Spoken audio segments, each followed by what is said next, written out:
कुछ लोगों के जीवन में प्रेम एक उत्सव की तरह आता है, तो कुछ लोगों के जीवन में एक प्रायश्चित की तरह।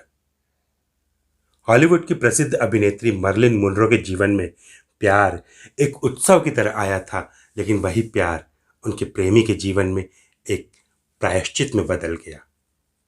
उत्सव और प्रायश्चित के बीच की इस दूरी में जिंदगी रहती है, प्यार रहता है।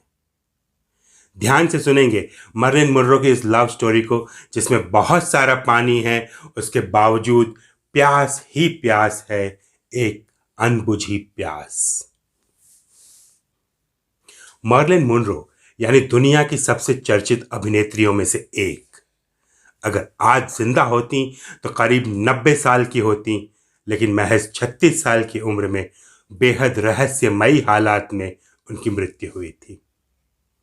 कुछ लोगों को उनकी जिंदगी अमर बनाती है तो कुछ लोगों को उनकी मौत, लेकिन मर्लिन मुनरो को अमर बनाने में जिंदगी और मौत दोनों ने अहम किरदार निभाया। छोटी सी जिंदगी में इतने सारे रंग देख लिए कि सुन के हम हैरान रह जाएं, और मौत ऐसे हालात में हुई कि उसका रहस्य आज तक कोई नहीं समझ पाया। आज तक उनकी जिंदगी और मौत दोनों पर रिसर्च चल रही है, नई नई थ्योरीज आती रहती हैं, लेकिन उनके जीवन की पहेली सुलझने की बजाय और उलझ जाती है। इन्हीं रिसर्च स्कॉलर्स ने लिखा है कि मर्लिन मुनरो के छोटे से जीवन में 30 से अधिक प्रेमी थे, यानी प्रेम कम था, प्रेमी ज्यादा थे। अब प्रेमी भी कौन कौन से? सारे के सारे अपने जमाने के बिग गन्स। अमेरिका के राष्ट्रपति जॉन एफ कैनेडी भी उनके प्रेमी रह चुके थे, तो उनके बेहद शक्तिशाली भाई बॉबी कैनेडी भी।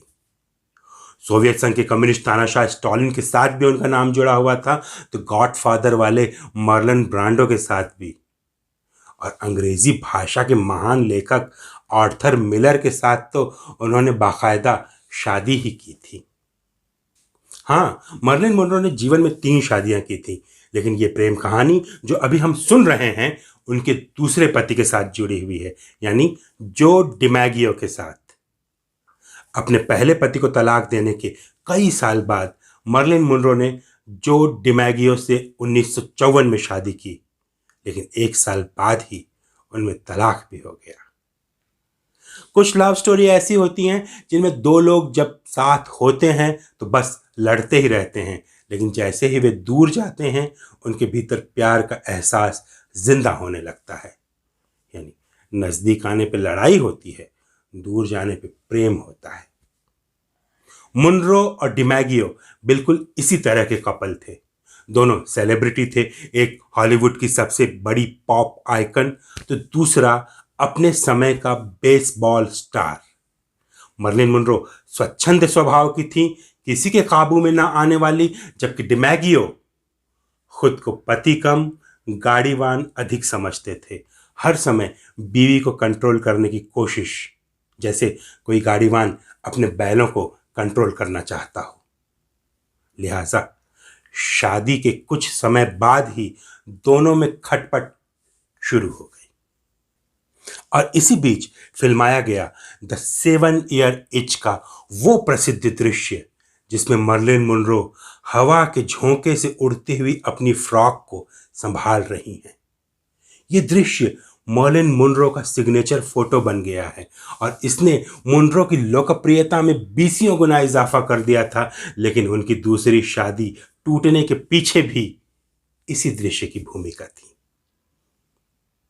फिल्म के निर्देशक ने तय किया था कि इस दृश्य को मैनहट्टन के एक चौराहे पे फिल्माया जाएगा, ताकि फिल्म को अच्छी खासी पब्लिसिटी मिल सके। और यह दृश्य फिल्माया भी वहीं गया। सैकड़ों लोगों ने सड़क के आसपास खड़े होकर उस दृश्य की शूटिंग देखी। डिमैगियो को मुनरो की उड़ती हुई फ्रॉक अच्छी नहीं लगी, और शूटिंग के तुरंत बाद वहीं स्पॉट पे ही दोनों की जम के बहस हुई। सबके सामने दोनों ने एक दूसरे को बहुत अपमानित किया। बस इसके बाद तलाक हो गया। कुछ ही समय बाद मर्लिन मुनरो ने लेखक आर्थर मिलर से शादी कर ली और आगे बढ़ गई, लेकिन डिमैगियो आगे नहीं बढ़ पाए। तलाक के बाद जो डिमैगियो में बदलाव आने शुरू हो गए। उन्हें लगता कि उन्होंने बहुत बड़ी गलती कर दी है। अब वो मर्लिन मुनरो को लेकर अधिक गंभीर रहने लगे थे। दोनों के बीच धीरे धीरे फिर से नज़दीकियां बढ़ने लगी। वे एक दूसरे से मिलने लगे। 1 साल के अपने रिश्ते में उन्होंने इतनी लड़ाइयां की थीं जिनके कारण तलाक हो गया, पर बाद में वे इन लड़ाइयों के लिए एक दूसरे से माफी मांगने लगे। दोनों ही दोस्तों की तरह साथ में समय गुजारने का मौका ढूंढते रहते, एक साथ बैठ के अपनी प्रिय कविताओं का पाठ करते। मर्लिन मुनरो सिर्फ खूबसूरती की गुड़िया या सिर्फ सेक्स सिंबल नहीं थी, बल्कि अंदर से वो बेहद संवेदनशील कोमल कलाकार थी। वो अपने समय की सर्वश्रेष्ठ कविताओं के साथ अंदर तक जुड़ी हुई थी। वह खुद भी अच्छी कविताएं लिखती थी। डिमैगियो ने यह बात धीरे धीरे महसूस की। इसी कारण वे दोनों साथ बैठकर कविताएं पढ़ते थे, एक दूसरे को सुनाते थे। ऐसा कहें कि एक दूसरे की आत्मा पर लगे हुए अदृश्य घावों को सहलाते थे। दोनों दोबारा साथ होना चाहते थे, लेकिन दोनों ही ये बात एक दूसरे से छिपाते थे। वे जान रहे थे कि अगर उन्होंने एक दूसरे को पहले ही पर्याप्त समय दिया होता, एक दूसरे को जानने की कोशिश की होती, तो शायद उनमें इस तरह अलगाव न होता। लेकिन मर्लिन मुनरो की जिंदगी कुछ अलग ही थी। जैसे लहरों के बीच नौका, एक हिलोर इधर से आए, एक हिलोर उधर से आए, नौका की दशा और दिशा दोनों बदल जाए। 1961 में आर्थर मिलर के साथ भी उनका तलाक हो गया।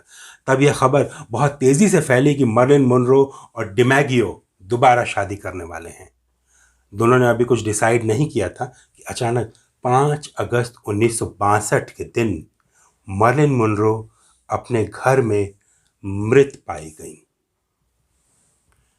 टेलीफोन का रिसीवर लटक रहा था।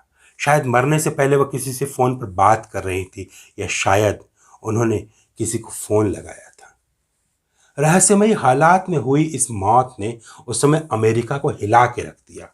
बड़े पैमाने पर तफ्तीश हुई, लेकिन कुछ भी पता नहीं चला।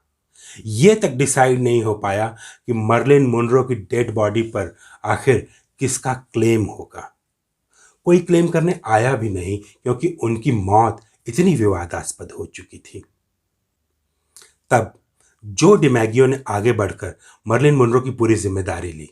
बहुत सम्मान के साथ उनका अंतिम संस्कार करवाया, लेकिन उस पूरे आयोजन को एक प्राइवेट कार्यक्रम की तरह रखा। हॉलीवुड की दूसरी सेलिब्रिटीज को उन्होंने इस आयोजन से दूर ही रखा। यहां तक कि तत्कालीन राष्ट्रपति केनेडी को भी नहीं आने दिया।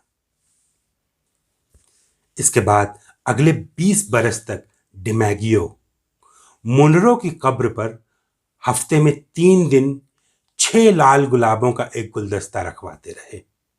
कभी खुद जाके रखते, तो कभी अपने करीबियों से कह के रखवाते, लेकिन हर हफ्ते 3 बार 6 लाल गुलाब बिला नागा। इस तरह देखें तो 20 बरसों में उन्होंने करीब 19,000 लाल गुलाब मर्लिन मुनरो की कब्र पे रखवाए थे। जो डिमैगियो आखिर ऐसा क्यों करते थे, इसका जवाब खुद उन्होंने भी कभी नहीं दिया। लोग लाख पूछते, लेकिन मुनरो से जुड़ी किसी भी बात का जवाब देना उन्होंने बंद कर दिया था। लोग कयास लगाते हैं कि उनके और मर्लिन मुनरो के बीच 6 लाल गुलाब किसी संकेत की तरह या किसी कोड वर्ड की तरह थे, प्यार का कोड वर्ड। वो 6 लाल गुलाब वहां रखकर डिमैगियो शायद अपने किसी अधूरे वादे को पूरा कर रहे थे। क्या था उन 6 गुलाबों का रहस्य, किसी को नहीं पता, लेकिन इतना तो साफ दिखता है कि वे 19,000 गुलाब मर्लिन मुनरो के प्रति डिमैगियो के प्यार की निशानी थे। जिस प्यार का इजहार वे जीते जी ढंग से नहीं कर पाए, उस प्यार के इजहार की जिम्मेदारी उन्होंने गुलाब के फूलों को सौंप दी। जब डिमैगियो की मृत्यु हुई तो उनके आखिरी शब्द थे, अब अंततः मैं मर्लिन के पास पहुंच जाऊंगा। मुनरो की मौत के बाद जो डिमैगियो करीब 35-36 साल तक जिंदा रहे। लोग कहते हैं कि वे उनके पछतावे के बरस थे। इसीलिए मैंने इस कहानी के आरंभ में ही कहा था कि कुछ लोगों के जीवन में प्यार उत्सव की तरह आता है, तो कुछ लोगों के जीवन में एक पछतावे की तरह। प्यार अंधा होता है, लेकिन हम अंधे होकर प्यार नहीं कर सकते। हर चीज देखनी पड़ती है। प्यार होता तो अपने आप है, लेकिन उस प्यार को बचाना पड़ता है।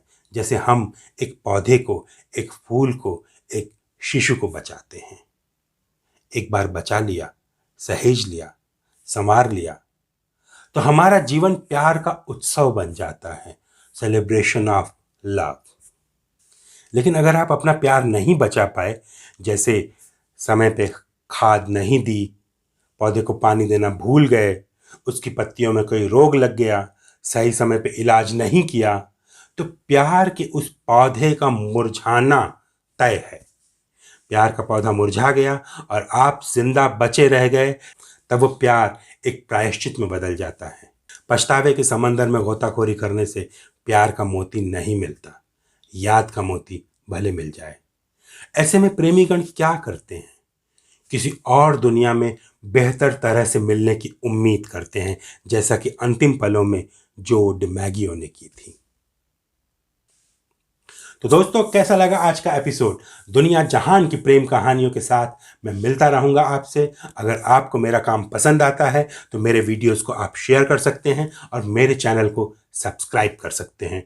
जल्द ही मिलते हैं अगले वीडियो में। तब तक के लिए नमस्कार।